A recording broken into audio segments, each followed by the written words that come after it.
Ja, hallo. Der Berg hinter mir mit der Kirche obendrauf ist volumenmäßig die größte Pyramide der Welt. Eine prähispanische Pyramide. Als die spanischen Eroberer so um 1500 herum hier waren, war das ein großer Berg und sie haben obendrauf eine Kirche gebaut. Ich schaue mir das jetzt mal aus der Nähe an und vielleicht kann man sogar in den Berg hineingehen, weil es etliche Kilometer Tunnels gibt, von denen einige für Touristen geöffnet sind, wo man verschiedene Bauphasen dieser Pyramide erkennen kann. Die Drohnenaufnahmen stammen übrigens nicht von mir, sondern von einem Schweizer Freund von mir, der hier in Mexiko wohnt. Ich selbst habe diesmal meine Drohne nicht mitgenommen, also vielen Dank an Jörg, der diese Bilder zur Verfügung gestellt hat.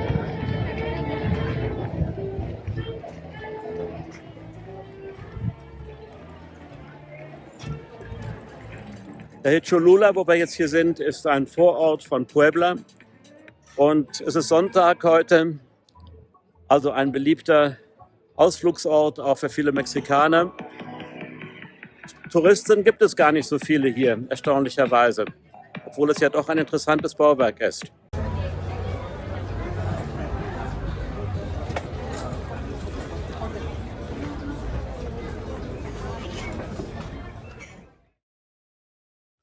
Na, bevor ich auf den Pyramidenberg steige, erstmal hier ein Blick ins Museum. Vielleicht kann ich da auch was lernen.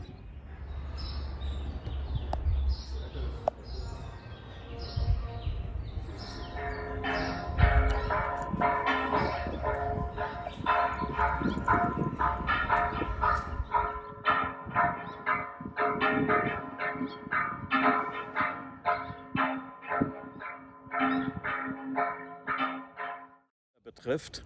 Diese Pyramide ist insgesamt weit über 2000 Jahre alt. Allerdings gab es natürlich verschiedene Bauphasen. Und in der allerletzten war die Pyramide ungefähr über 60 Meter hoch. Jetzt oben die Spitze von diesem Berg ist etwas tiefer als die Originalhöhe. Und es gibt natürlich auch Spuren von Verwüstung, von Teilen, die verlassen wurden. Und das war vielleicht schon eine Ruine oder ein überwachsener Berg, als die Spanier hierher kamen und dann ihre Kirche oben drauf gebaut haben. Im Berg selber gibt es 10 Kilometer Tunnel. 10 Kilometer Tunnel, die Archäologen gegraben haben, um die verschiedenen Konstruktionsphasen dieser Pyramide zu erkennen. Einige sind offen für den Tourismus und ich hoffe, ich komme heute da rein. Es ist Sonntag. Das ganze Museum hier ist eigentlich sehr schön angelegt. In den einzelnen Gebäudeteilen sind jeweils unterschiedliche Sachen ausgestellt.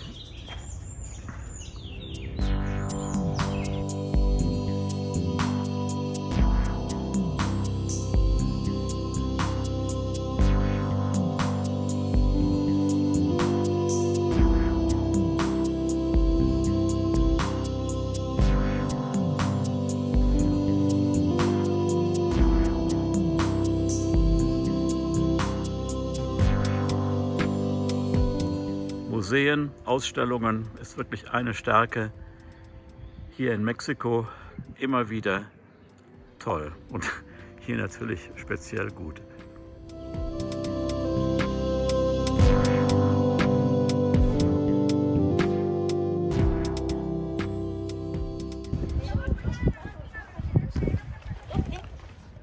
Ja, da habe ich Pech gehabt. Der Eingang hier zu dieser archäologischen Zone, wo es also Ausgrabungen gibt, Rekonstruktionen von bestimmten Teilen der Pyramide und auch der Eingang zu dem Tunnel, der für Touristen offen ist. Das Ganze ist leider sonntags und montags geschlossen und die ganze Anlage ist nur Dienstag bis samstags geöffnet. Das ist natürlich Pech. Aber in der Beschreibung hier zum Video, da habe ich einige Links zu Artikeln zu dieser Pyramide und zur Geschichte zur Pyramide. Da könnt ihr gerne mal reinschauen. Aber hier durch diesen Zaun hindurch kann ich doch einen Blick auf einige von diesen Ausgrabungen und Rekonstruktionen werfen. Und das ist besser als gar nichts.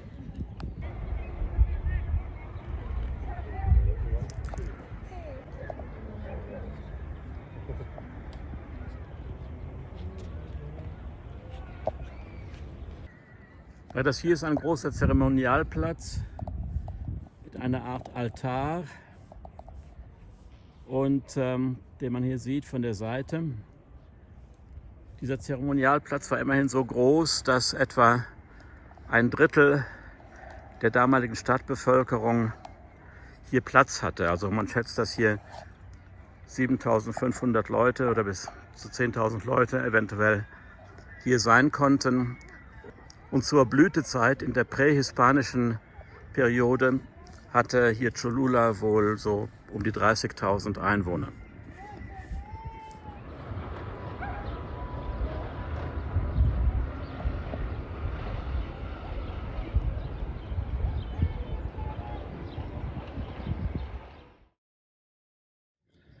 Na, es geht noch ein bisschen weiter nach oben zur Kirche, zur Spitze oder was früher die oberste Plattform der Pyramide war. Da hinten im Hintergrund sieht man an klaren Tagen den Popocatépetl. Der Popocatépetl ist im Moment einigermaßen aktiv, jetzt gerade im Dunst, aber vor 2 Tagen habe ich ihn abends vom Hotel aus gut gesehen mit einer großen Rauchwolke. Und hier ein paar Fotos aus der Gegend von dem Hotel, in dem ich übernachtet habe.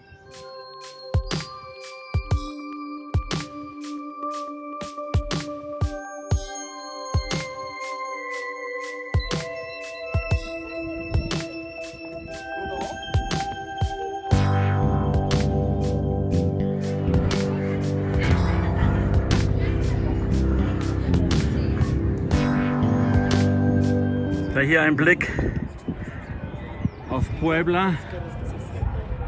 Dort hinten ein neuer Teil, wo mein Hotel war, Angelópolis.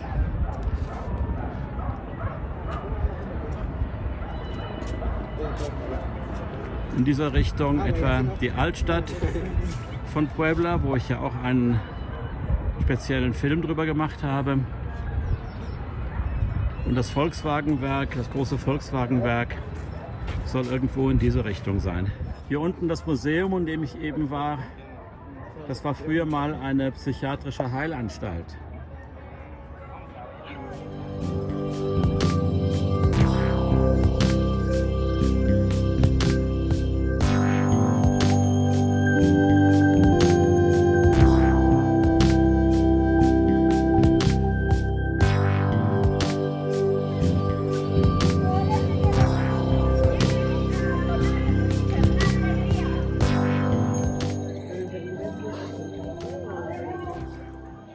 Ja, und hier nun also die Kirche.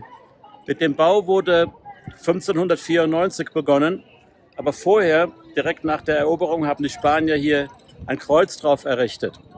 Wie gesagt, ich glaube nicht, dass das zu der Zeit als Pyramide erkennbar war. Aber es ist ja nicht das erste Mal, dass eine Kultur, eine Religion auf der Stelle einer vorherigen ein Gebäude, ein Sakralgebäude errichtet.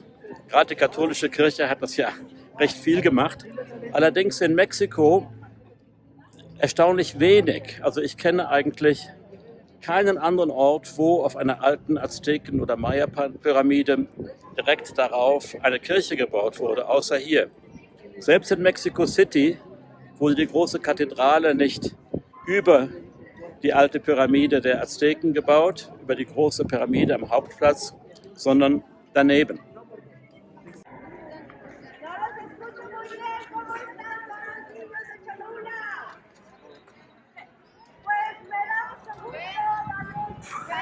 Der Gottesdienst ist gut besucht, die Leute stehen sogar hier außerhalb von der Tür.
Dort unten das Zentrum von der Kleinstadt Cholula.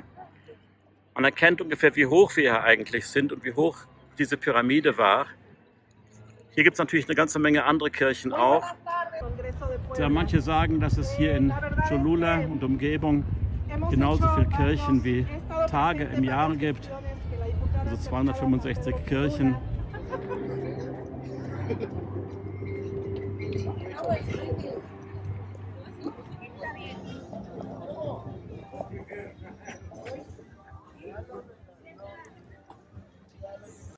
Hier die Rekonstruktion von der Basis, von einer Seite der Pyramide. Man hat unter der Erde die Mauern in diesem Zustand gefunden, auch mit diesen Friesen hier, und das dann etwas ergänzt, damit man eine Idee bekommt, wie das hier gewesen sein könnte oder wahrscheinlich auch war. Hier da sieht man Originalteile, die vorne eben ein wenig rekonstruiert.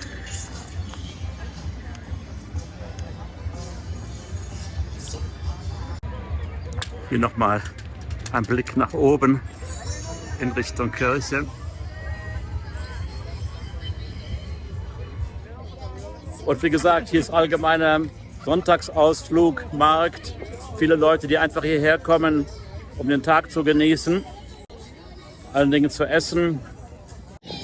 Ja, leider konnte ich nicht alles zeigen, was ich wollte. Ein Teil der archäologischen Zone der Ausgrabungen war geschlossen, ebenso der Tunnel im Moment, der war auch wegen der Corona-Pandemie geschlossen. Wenn euch der Clip gefallen hat, dann klickt doch bitte auf den Daumen hoch, noch besser abonniert den Kanal, das wäre nett. Und jetzt zum Abschluss zeige ich hier noch einige Eindrücke vom Straßenleben hier am Fuß der Pyramide und einige Eindrücke hier aus Cholula, ohne weitere Kommentare. Also vielen Dank fürs Zuschauen und dann bis zum nächsten Mal. Tschüss. Fabiana, las Fabianas.